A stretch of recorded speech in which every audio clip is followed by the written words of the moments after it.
There are two issues that I want to talk about today in relation to the Department of Child Protection here in Adelaide.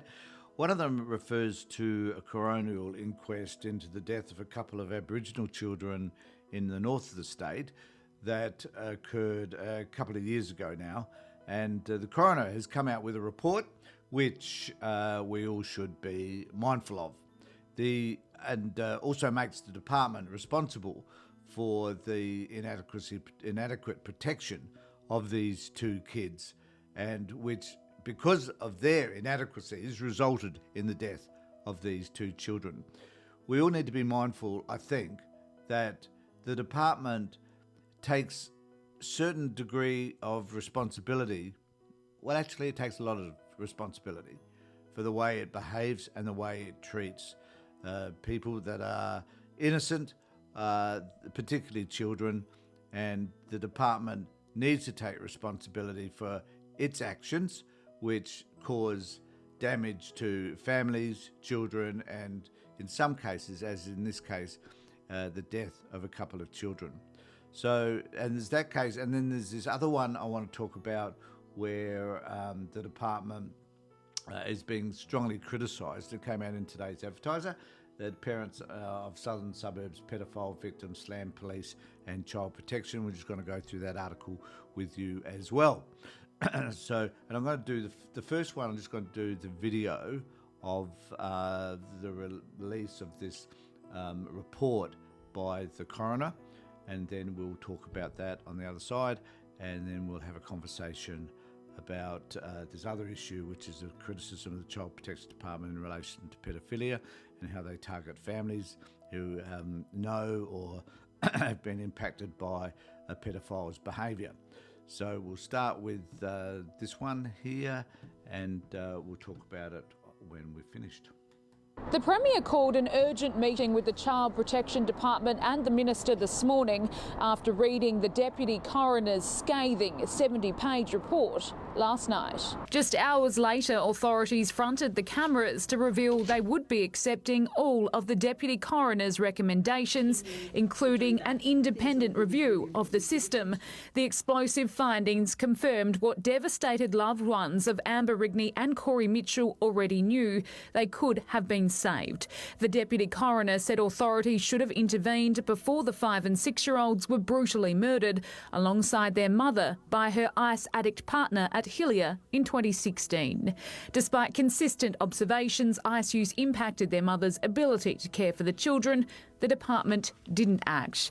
Not anymore, the new minister vowing to step up. Myself, the Premier and Cathy Taylor, the Chief Executive of the Department for Child Protection, met early this morning. At that meeting, we firmly resolved to accept and implement all of the recommendations that the Deputy Coroner has made in his report. While the Chief Executive admitted in this case the department got it wrong, she made it clear staff had already started implementing coronial recommendations resulting from similar cases where innocent children have died. Our staff are working harder than ever to investigate matters, respond to more matters. The family of Amber Rigney and Corey Mitchell say it's too little too late and is calling for those responsible still working in the department to be sacked. The government has pledged to have the review of the system and the changes implemented by the end of the year. Now, it's fair enough to say that the reality is that they shouldn't have made the mistakes in the first place. So it seems it is a little too early, too late, that we shouldn't be able to exonerate the department at any level for making mistakes, particularly when children have died. It is an issue which continually seems to be erupting around us, that more and more there's these investigations into the child protection system which indicate that it is in disarray, that something needs to be done to correct this system. We are beyond hearing countless apologies by the department for their stuff-ups, and that there's something wrong with a system that is not able to address a range of issues, and this is just one of them, a critical issue nevertheless, because we're talking about the death of a couple of children. And I know from this case, after I've spoken to the grandparents some time ago, that there was one child who was actually in their care at the time who survived. And I can't help but think about the trauma that it's created for these grandparents, losing these grandchildren and their daughter in what happened, and that the department somehow steps back and says, well, you know, we're kind of taking responsibility because we accept the coroner's report that they're going to have an independent body looking at some of these issues. And the question for me is, who comprises that independent body? Who's the overseer of these massive mistakes that are made? And specifically, what corrections are being made so that they don't happen again? We don't hear anything of the changes that are supposed to be taking place within the department in order for things to be rectified. And as long as, and it's just as frustrating as hell for me, and I've been doing this for a long time, but the failure to be able to change what is an obvious, faulty, erroneous, negative, vindictive, attacking system has been there forever. And it never, ever seems to change. People don't seem to be able to grasp the problem that needs to be changed. And I did a video this week, actually. So the last one I did, which was on what needs to be changed within the system. And that I listed 10 things that we view need to be changed. And I can guarantee you that none of those will be. That it's as obvious as the nose on your face to so many people out there, including myself, what's wrong with this system, from having conversations with the stakeholders, the parents and children who are involved in this system, that we know what's wrong, but the department refuses to do anything about it. There is no indication whatsoever that the department has learnt from any of these lessons. And I wonder if they ever will. Now, I'm going to move now to another article which was in today's Advertiser, which was entitled Parents of Southern Suburbs Pedophile Victims Slam Police and Child Protection. And I'll go through this article and we'll talk about the implications that are evident from this. And I do need to say that I've worked with, and I'm working with a woman at the moment who fits into this same category, who was looking after her grandchildren and caring for them appropriately, but while within this family, which was the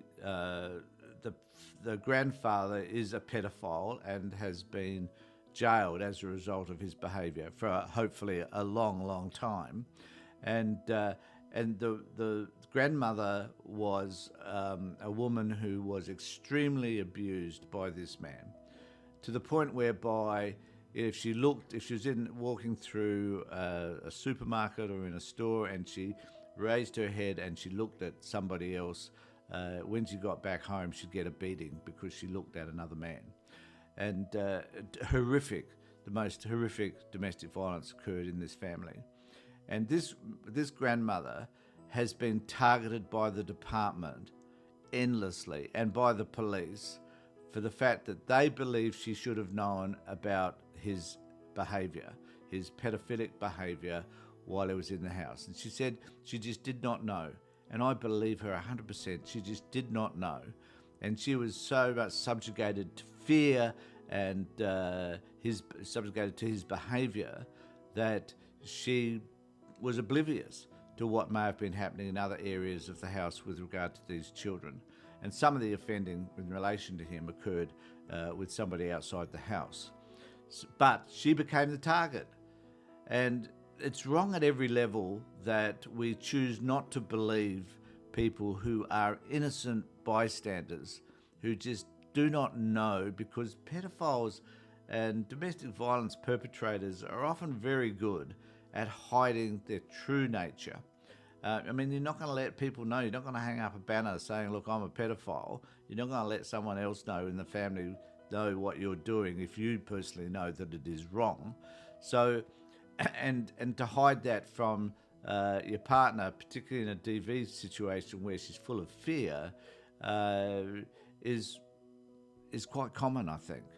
And so to be targeted, though, and be labelled in the same category as your pedophilic partner is horrific, and it perpetuates the notion of violence and abuse, particularly when the person who's the victim of the abuse is not heard, understood, and therefore labelled as a part of the crime around pedophilia. So I'm just going to go through this article with you, and we'll discuss it as we go through it. The parents of a young girl targeted by a pedophile were threatened with the removal of their children. Now, the Child Protection Department wants to keep the predator's name secret. Fair enough, so be it.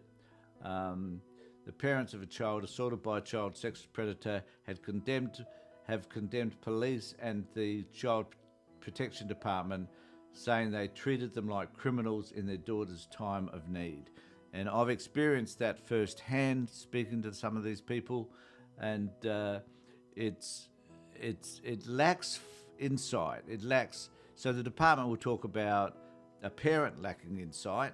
What we often see is projection of that, because the department itself often lacks insight also into what's happening to the family as a result of the pedophilic behaviour being disclosed, and the failure to believe the family that this actually is something they weren't a party to, but making the assumption that they were, and that once that perpetrator has left the home, jailed hopefully, then they're free of him and they can get on with their lives. But oh no, the department won't accept that.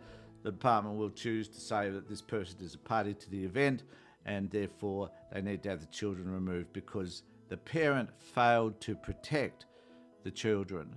Now, as I said before, parents often don't know when a pedophile is in the house. Parents do not know what behaviours are occurring, how often they're occurring, who they're occurring with, whatever. They probably don't know anything about that whatsoever. Yet they appear to be also criminally involved, according to the police and to the department. The serial predator, a Southern Suburbs former army captain in his 70s, and last month had already imposed a period of non-parole extending after pleading guilty to indecent assault. The young primary school aged girl he indecently assaulted was not his first child victim, and he will now spend about 16 years behind bars, and so he should. During sentencing submissions in the LA District Court, the girl's parents told Judge Ian Press the traumatic experience was exacerbated by involvement of both SA Police and the Child Protection Department. And what we need to understand here is that if you have the police enter into your life and have an accusation against another family member, particularly as devastating as pedophilia is, and you do not know about that, we've got to consider how traumatic is that for the family to have to be confronted with this notion that the person that you've had in your house, a person that the family may respect in many ways or even love, is someone who's perpetrating such a horrific crime. It's traumatic at every level, and we need to understand the impact that trauma has on the family when you discover something as horrific as this is. So during sentencing submissions in our court, the girl's parents told us that when the advertiser contacted the department, it was warned not to identify the man, despite there being no legal reason not to do. It was the latest example of a highly scrutinised veil of secrecy it holds over its involvement in South Australian criminal matters involving children, and came in the same week it fought to suppress critical details about the death of an infant whose at-risk status it had been notified of 23 times, and I've talked about that that child in a previous video. After the girl disclosed the assault, the department and police's involvement, her parents said that left them feeling betrayed. That's a great word to describe it as well. The court was told she was taken out of her classroom by police unbeknown to her parents and questioned alongside a care worker. And this is another issue. I think that we need to find a way to, if police are going to interview children, that those children need to be safe. Now, I have attended police interviews which have been handled very professionally with children who were disclosing childhood sexual abuse, and in one of those cases that I attended, the mother was present in the room. She didn't speak, but she was there to be with the child, who was only 7 or 8, I think. And so we know that often parents can be present. But in this case, I would suggest that they didn't want the parents there because the mother, in this case, or another relative, they believed was also involved in the pedophilic behaviour. So they're making some assumptions, I guess, that were totally untrue, and they placed the child in an at-risk situation in itself because the child wasn't adequately supported. It is one further example of the far-reaching negative impact such offending can have on the lives of young children and the lives of the victims' families. The girl's father told the court he and his wife were accused of telling our daughter not to help or cooperate with detectives, which he said was completely untrue. And police, believe it or not, police kind of make these assumptions, and we don't know where those assumptions come from, because clearly the parents haven't disclosed that that's what they've done. So where have those ideas evolved from? He went on to explain how he and his wife were instructed by the department to sign a statutory declaration and safety plan saying they would not hinder the investigation, and threatened that their children would be taken from them if they did. The girl's mother described the threat made her family feel like they were in the wrong. This was heartbreaking, she said. We were made to feel like we were the offenders instead of the victim's parents, and that is often how people feel, as I was explaining earlier. We completely lost trust in DCP, SA Police and the legal system, which are all supposed to be there to protect us and keep us safe. The Child Protection Department, whose chief executive is Kathy Taylor, who none of us ever see anymore, was asked if it was standard process to get parents to be threatened with the loss of their children and made to sign statutory declarations. Deputy Chief Executive Fiona Ward did not respond to the question and instead said to protect the privacy of children and young people, the department does not discuss its involvement in individual cases. An SA police spokesman said the girl was interviewed in the presence of a support worker, which would not be necessarily someone that this person knew. She was a stranger, for Christ's sake. It is not uncommon for police to speak to children in the absence of a parent. May not be all that uncommon, but we should change that so that they have someone, even a family member, someone they know and someone they could trust, who could at least observe what the police are saying in that interview, but with an appropriate representative present in certain situations, she said.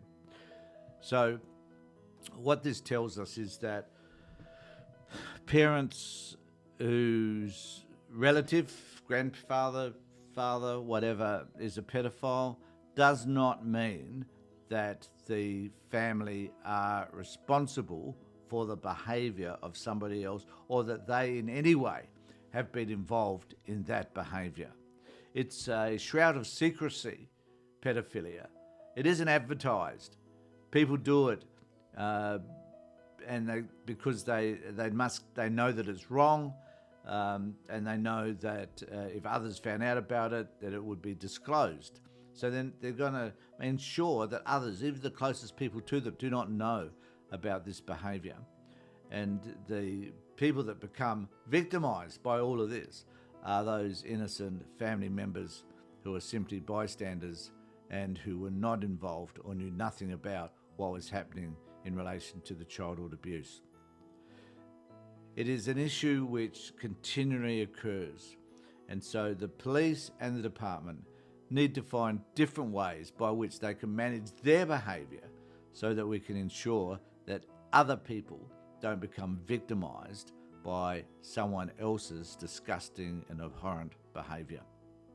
Thanks everybody for being with me. Take care, look after yourselves, and be safe.